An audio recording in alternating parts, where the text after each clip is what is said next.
Mr. President. Senator from Pennsylvania. Thank you, Mr. President. I will start tonight with one of the questions that we have, and this will be a procedural question, so I want to alert the chair that I'm going to pose this question initially before I make my remarks about the debate we're having on health care.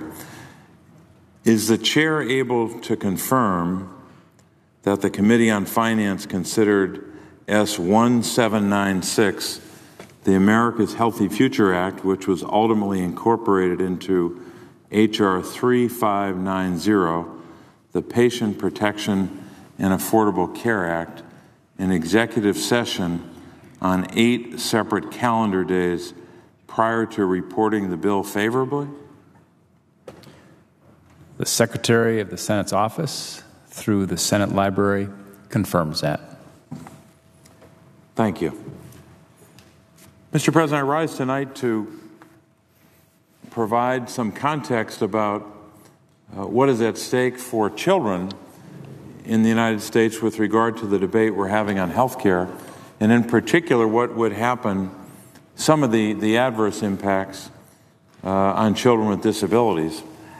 I'll start with the broad view, but I think it's important to frame our discussion. Sometimes our debate on health care comes down to a discussion of big numbers, how many people will be impacted. For example, the Congressional Budget Office told us that 23 million people would lose their health care coverage over the course of a decade if the House bill were to become law.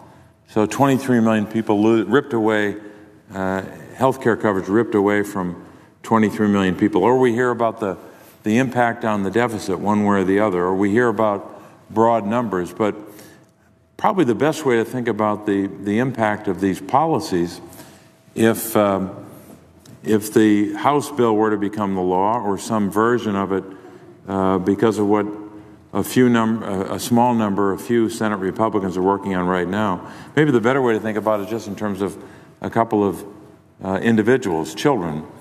I'll give you 2 examples for now. Angelica and Rowan, 2 different children, 2 different stories. We received a letter in the last couple of, in the near term. I'm sorry, Angelica's the parent. I should have said Amaya, A-M-A-Y-A. She's the child that her mom wrote to us about, but her mom is Angelica. And she wrote to us and said, "I'm writing to you because I'm appalled by all that's happening. And I have an amazing story about my daughter, Amaya. She was basically born with no bones, and she received a miracle drug that regrew her bones. She will have to take this medicine for the rest of her life, but the fact that she is doing so amazing has to do with all of the help she received from Medicaid. She's the youngest patient in the United States to take the drug. She's the youngest, she said, the youngest patient to take the drug, but I don't only want to talk about her, but I'm concerned about the future as well." And she then says, "I'm looking forward to hearing from you."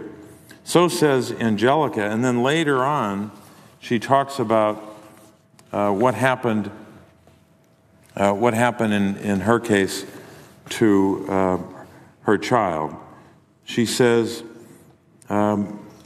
she decided with a counselor to check with the Allegheny County officials about whether or not Medicaid expansion would cover Amaya's treatment. And she said they made an inquiry, and then she said, by the next day, I'm quoting from the letter, by the next day someone from the state had called me, and later that week her treatment was approved. Thanks to the Medicaid expansion, my daughter receives her life-saving treatment, unquote. So I make that reference to one letter about one child, Amaya. And then, of course, so many other letters. I'll just highlight one that I received months ago now from Pam Simpson.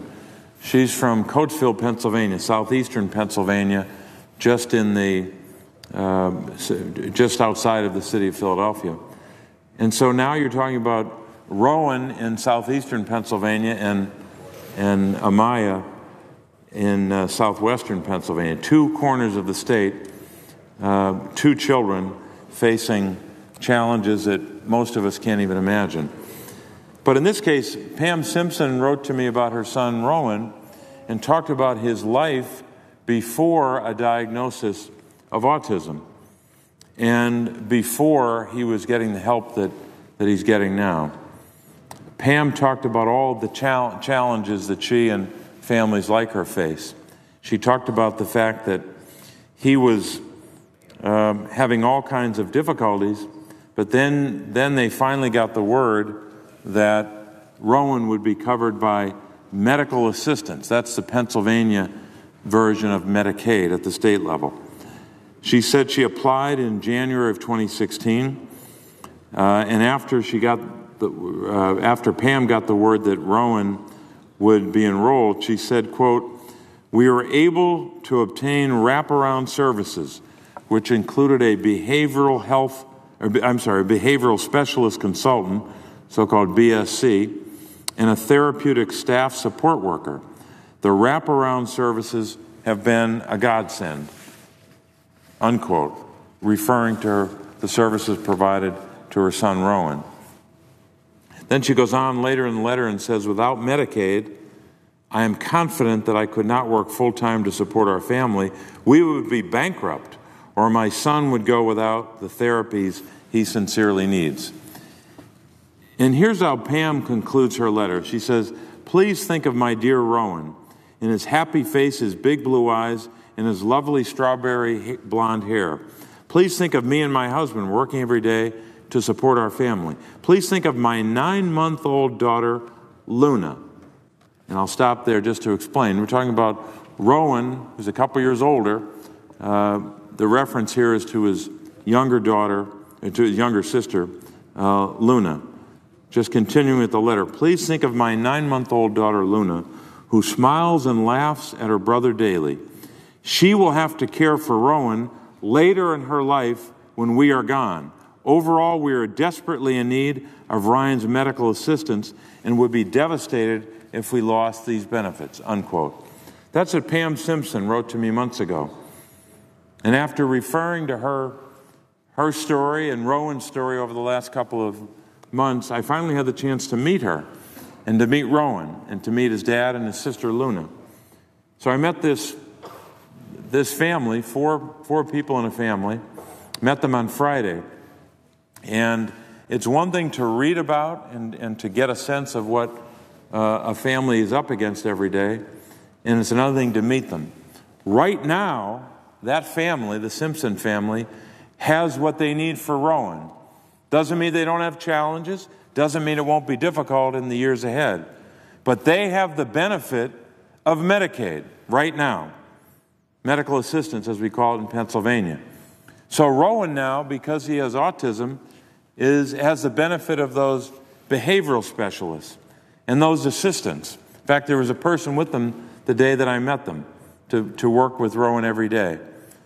So parents can work and have the peace of mind to know that they can go to work and they can raise their family with the benefit of the kind of health care that every child should have. So some might say, well, you know what? If the Republicans get their way on this bill, maybe the Medicaid provisions won't apply to Rowan. Maybe he'll be protected. Or maybe in Allegheny County, Amaya, maybe she'll be protected. Maybe it won't reach that far. Maybe when the Congressional Budget Office, and I'll read directly from that, page 17 of the report by the Congressional Budget Office analyzing the House bill, when it says, quote, "Medicaid enrollment will be lower throughout the coming decade, culminating in 14 million fewer Medicaid enrollees by 2026, a reduction of 17% relative to the number under current law," unquote. That's what the Congressional Budget Office says about the impact of the House bill on Medicaid. 14 million people lose their Medicaid. So some might say, well, you know what? Let's assume for purposes of this argument that those two children that we just spoke about might be protected from those cuts. We don't know that, of course, and they can't guarantee that, because what they're doing when they go at these Medicaid provisions is taking away the guarantee that's been there for 50 years, okay? And over time, eliminating the Medicaid expansion. That's what we expect to happen. That's certainly what the House bill did. But let's assume, for the sake of argument, that they could come in here and make an ironclad guarantee that those two children be affected. You know what? That's not good enough. That's not good enough, because there are a lot of other children who will be affected. Children who might have a disability. 60% of kids with disabilities are enrolled in Medicaid. We know that. We know that millions of other children who come from low-income families get the benefit of Medicaid. We know that a lot of seniors depend upon Medicaid to get into a nursing home.